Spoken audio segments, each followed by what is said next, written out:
Hello friends, welcome to my TET class. Friends, आज हम देखेंगे पर्यावरण में हम देखने वाले हैं भारत में पर्वत और पठार। एक बार आपका सिलेबस भी देख लेते हैं। देखिए, ये आपका सिलेबस है जहाँ पे देखिए भारत में हम नदियां कंप्लीट कर चुके हैं और आज हम देखेंगे पर्वत और पठार।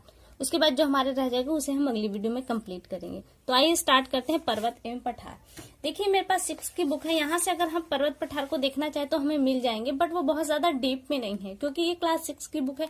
आपको थोड़ी सी और ज्यादा गहराई वाली जानकारी चाहिए, इसलिए मैंने उसको अलग से नोट्स तैयार किए हैं।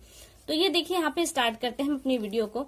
यहाँ पे देखिए हमने लिया है कि पर्वत पठार मैदान, जिसकी जो भारत का भूभाग है उसे 4 भागों में डिवाइड किया गया।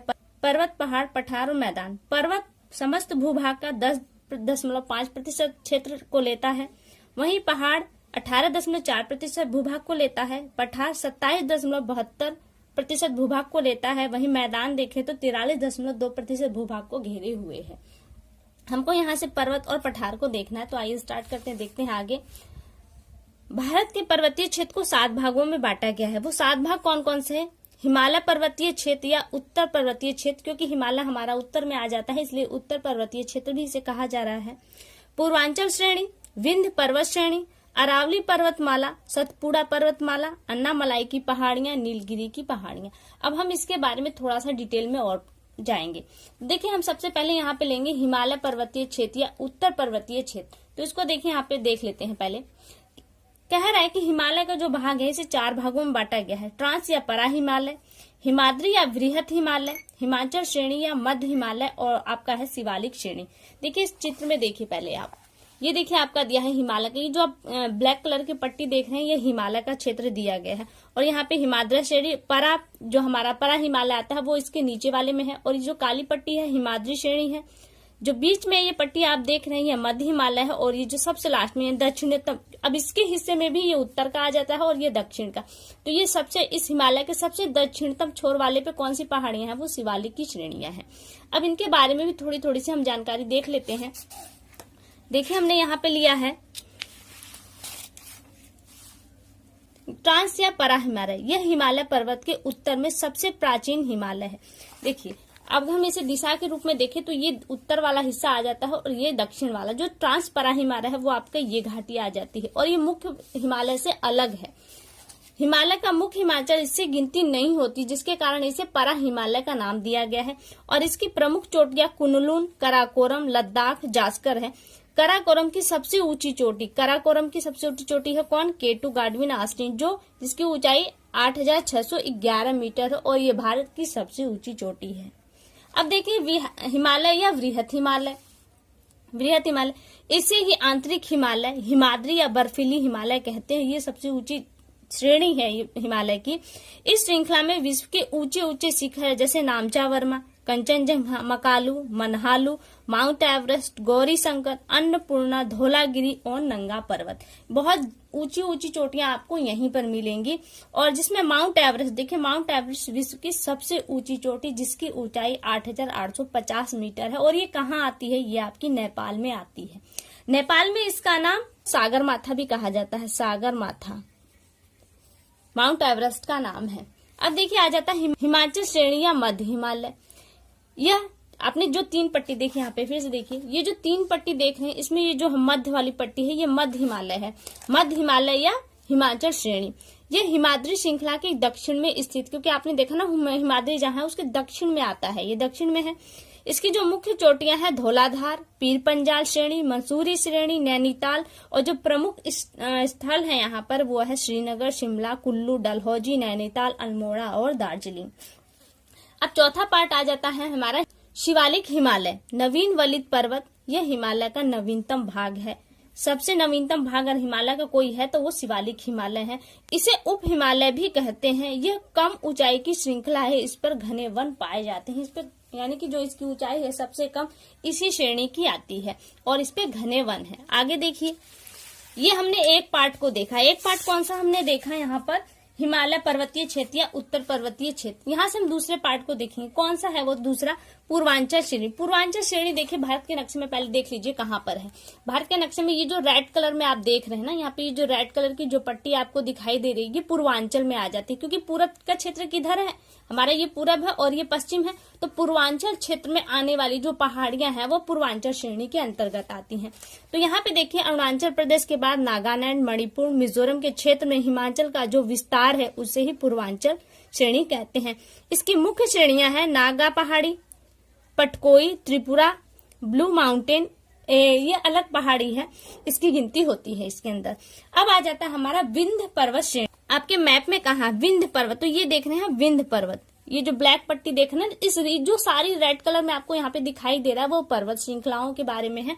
और यहाँ पे देखिए जो ब्लैक पट्टी आपको यहाँ पे ये दिखाई दे रही है, ये विंध्य पर्वत है। अब देखिए विंध्य पर्वत कहाँ से है, विंध्य पर्वतमाला वलित पर्वत का उदाहरण। वलित मीन्स होता है मोड़दार पर्वत। कैसे, देखिए जब एक हमारी जो धरातल है उसमें प्लेटें होती हैं, तो प्लेटें क्या है, ये प्लेटें दो प्लेटें एक ही तरफ की तरफ घसक रही हैं, जिसके कारण से यहाँ पे जो भूभाग है वो मुड़ने लगता है, कुछ इस तरह से उठने लगता है। ये जैसे जैसे नजदीक आती है वैसे वैसे ऊपर उठने लगती हैं, तो ये क्या कहलाता है, वलित पर्वत या मोड़दार। वलय मीन्स होता है मोड़ पड़ना, तो दो प्लेटों के नजदीक आने की वजह से इसमें जो वल पड़ता है, मोड़ पड़ता है, इसकी वजह से पहाड़ का निर्माण होता है और इसे कहते हैं वलित पर्वत। इसका विस्तार गुजरात से लेकर राजस्थान, उत्तर प्रदेश से होते हुए बिहार के सासाराम तक है। भारत का सबसे बड़ा पर्वत मैकाल श्रेणी, जो भारत का सबसे बड़ा पर्वत श्रेणी है, कौन सा है, मैकाल श्रेणी, विंध्य पर्वत को सतपुड़ा पर्वत से अलग करती है। ये देखिए आपका विंध्य पर्वत है और ये सतपुड़ा पर्वत है, और ये जो मैकाल की श्रेणी है इसे अलग करती है। आगे देखिए अरावली पर्वतमाला, तीसरा आ गया हमारा अरावली। यहाँ देखिए यह विश्व का सबसे प्राचीनतम वलित पर्वतमाला है। अरावली भारत के पश्चिमी भाग राजस्थान में स्थित एक पर्वतमाला है, और कहा है ये अरावली के सर्वोच्च जो शिखर है वो सिरोही जिले में गुरु शिखर है, जिसकी ऊंचाई 1722 मीटर है। अरावली की पहाड़ियां देखिए टोटल ज्यादातर उसकी राजस्थान में आती है, तो आप देख रहे हैं ये जो पट्टी आपको दिखाई दे रही है ये अरावली की पर्वत श्रृंखलाएं हैं, और जिसकी जो सबसे ऊंचा शिखर है वो गुरु शिखर है, जिसकी ऊंचाई 1722 मीटर है। बहुत ज्यादा अपरदित होने के कारण इसे अवशिष्ट पर्वत की कहते हैं, क्योंकि बहुत ज्यादा पुराना है। अवशिष्ट में होता है कि जिसमें घर्षण के कारण चट्टानें कम से टूट टूट के बिखर रही हैं छोटे छोटे टुकड़े में, इसलिए इसे क्या कहा जाता है, अवशिष्ट पर्वत भी कहते हैं। आगे आपका आ जाता है सतपुड़ा पर्वत। अब देखिए सतपुड़ा पर्वत कहाँ है, पहले चित्र में देख लीजिए। ये देखिए आपका सतपुड़ा, ये जो है ना नर्मदा और तापी के बीच में आपको ये जो पट्टी दिखाई दे रही है ये सतपुड़ा पर्वत है। एक बार देख लेते हैं यहाँ पे सतपुड़ा पर्वतमाला नर्मदा एवं तापी नदी के बीच में त्रिकोणात्मक आकार में सतपुड़ा पर्वतमाला स्थित है। ये देख रहे हैं इधर ये नर्मदा नदी है आपकी और ये तापी, इसके बीच में ये देखिए कुछ इस कंडीशन में है, ये यानी कि एक त्रिकोणमुखी का आकार लिए हुए है। तो कहा जा रहा है कि आकार में सतपुड़ा पर्वतमाला स्थित है। इसकी जो सर्वोच्च चोटी है वो धूपगढ़ है, जिसकी ऊंचाई 1352 मीटर जबलपुर में है। यही यहाँ पर एक आकर्षक पर्यटन स्थल पंचमढ़ी है। यहाँ का एक सुंदर जलप्रपात है जिसे कपिल जलधारा कहते हैं, और इसे लोग धुआंधार जलधारा भी कहते हैं। नर्मदा, सोन, महानदी इससे निकलने वाली प्रमुख नदियां हैं। अब इसके बारे में थोड़ा सा और देख लेते हैं। हमारे इधर कुछ छठा पॉइंट जो आ गया वो अन्नामलाई आ गया, अन्नामलाई की पहाड़ियां। अब इसको चित्र में भी देख लेते हैं एक बार। अन्नामलाई की देखिए दिख रहा है, अन्नामलाई की पहाड़ियां ये यहाँ पर है दक्षिणतम भाग में दिया है पश्चिम घाट की, और पश्चिम घाट की है देखिए, क्योंकि ये आपका पूर्वी घाट आ जाता है और ये पश्चिम घाट, तो ये कहाँ है आपका इस घाट पर है, तो ये कौन सा घाट हो गया आपका पश्चिमी घाट। पश्चिमी घाट की पर्वत श्रेणियां हैं। इसकी सबसे ऊंची चोटी है वो अनाईमुड़ी है, जिसकी ऊंचाई 2695 मीटर है, जो दक्षिण भारत की सबसे ऊंची चोटी है। यानी कि ये देखो ये पूरा दक्षिण भारत, ये जो आपका आता है ये दक्षिण भारत आता है, और इस दक्षिण भारत की जो सबसे ऊंची चोटी है वो अनाईमुड़ी है, जिसकी ऊंचाई 2695 मीटर है।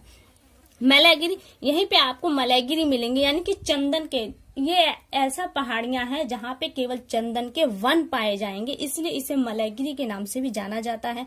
सातवां देखिए आ गया हमारा नीलगिरी की पहाड़ियां। नीलगिरी की पहाड़ियां, इसका उपनाम ब्लू माउंटेन है। नीलगिरी की पहाड़ियां कहाँ है, तो अन्नामलाई के पास ही देख लेते हैं एक बार। इसमें ये देखा आपने अन्नामलाई, और यहीं पे ये देखिए दिया है नीलगिरी, तो नीलगिरी की पहाड़ियां भी यहीं पर हैं। यहाँ देखिए इसका उपनाम ब्लू माउंटेन है। यह पश्चिमी घाट की पर्वतमाला है। नीलगिरी पूर्व व पश्चिम घाट को जोड़ती है। इसकी सबसे ऊंची चोटी जो है दोद्दा बेटा है, जिसकी ऊंचाई 2637 मीटर है। यहाँ आकर्षक पर्यटन स्थल जो है वो ऊटी है। और यहीं पे फिर एक आ जाता है कार्डेमम या इलायची की पहाड़ियां। केरल व तमिलनाडु की सीमा पर स्थित है। यहाँ केवल ये ऐसी पहाड़ियां हैं, यहाँ केवल इलायची ही पैदा होती है। तो ये देखिए मुख्य आपके पर्वत हो गए। अब हम पठार की बात करें तो देखिए हमारा दक्षिण का पठार ही सबसे ज्यादा फेमस पठार है। तो पठार को हम इस बुक से देख लेते हैं। देखिए मालवा का पठार, पठार है क्या? धरातल का वह भाग जो पर्वत से नीचे और मैदान से ऊंचा होता है तथा जिसकी ऊपरी भाग सपाट हो, ढाल सामान्य हो तथा किनारों का ढाल तीव्र हो, पठार कहलाता है। आपने देखा कि जैसे पहाड़ होता है, बहुत हम चोटियां देखती हैं उसके, लेकिन क्या होता है उसके जस्ट नीचे वाला एरिया एकाएक समतल भूमि नहीं होती जहाँ पे हम खेती कर सके, वो पथरीला एरिया होता है। तो इस पथरीले एरिया को हम क्या कहते हैं? पठार कहते हैं। ये आपका जो समतल भूभाग है इससे तो ऊंचा होगा, लेकिन जो पहाड़ है उससे नीचे होगा।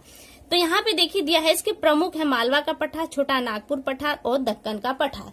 एक बार इसे देख लेते हैं। देखिए यदि मालवा का पठार, दक्षिण के पठार के पश्चिम भाग में मालवा का पठार स्थित है। ये उत्तर की ओर ढालदार और अंततः उत्तर में मैदानी भाग में मिल जाता है। यमुना नदी की कुछ सहायक नदियां जैसे चंबल, बेतवा आदि का यह उद्गम स्थल इसी पठार पर है।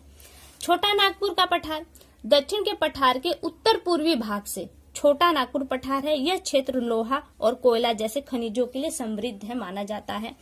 आगे आ जाता है आपका दक्कन का पठार। विंध्य एवं सतपुड़ा पर्वत श्रृंखलाओं के दक्षिण में, विंध्य एवं सतपुड़ा की जो पर्वतमालाएं हैं उसके दक्षिण में दक्कन का पठार स्थित है। इसका ढाल पश्चिम से पूरब दिशा की ओर है। यहाँ पर पूरब की ओर बहने वाली अनेक नदियां जैसे महानदी, गोदावरी, कृष्णा, कावेरी आदि हैं जो बंगाल की खाड़ी में अपने जल को विसर्जित कर देती हैं। किंतु नर्मदा और तापी, बहुत इंपॉर्टेंट पॉइंट है, का बहाव पश्चिम की ओर है और वह अपने जल का विसर्जन अरब सागर में करती है।